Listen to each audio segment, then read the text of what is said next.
Hey there, spirit tribe, spirit family, brothers and sisters of the soul. What an honor to introduce the lower world to you. Now that you've ventured through middle world and discovered what it's like, getting from your power spot into that opening, it could be a cave, it could be anything you contrive it to be, really. There's no right or wrong.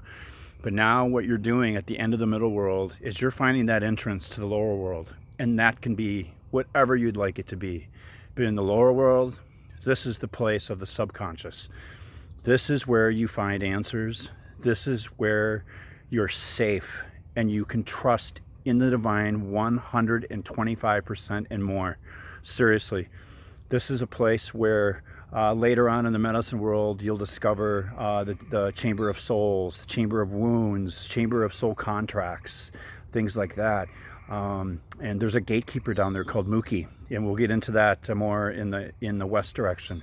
But right now, what I want you to do is when you get to the opening between middle world and lower world, step in, and once again, smell it, live it, breathe it, believe in it, live in it for a little bit, soak it up.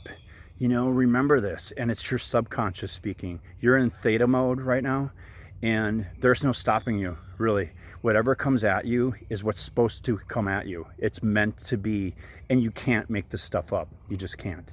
So when you're in the lower world, what I want you to do is take a look around, and like I explained to you guys, mine was a jungle. Yours can be at the end of a waterfall. It can be in a deep, dark cavern. It can be in a house. It can be wherever your subconscious takes you to be. But this is where you're going to find your power animal.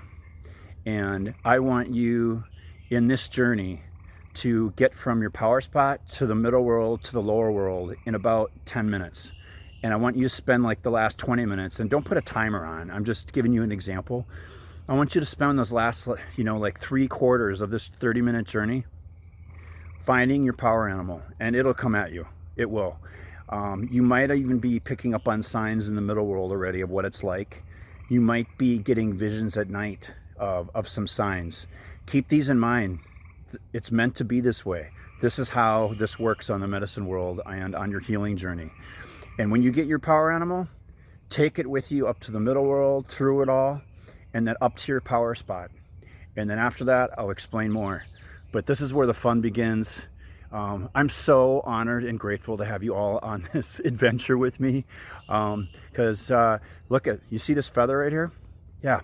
Just before I make this video, I'm walking down the trail by this marsh, and this great blue heron flies up about 2 feet in front of me. It scares the crap out of me, but leaves me this gift, this feather.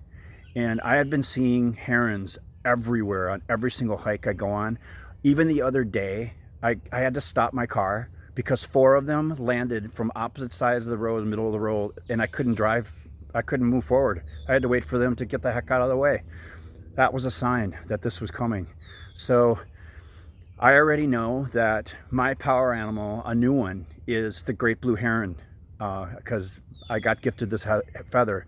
So this is what I'm going to have to look into and live and breathe with to find out what this means in the new sheds that in the new skins that I'm shedding in doing this journey work with you and doing self-direction again for the 4th time.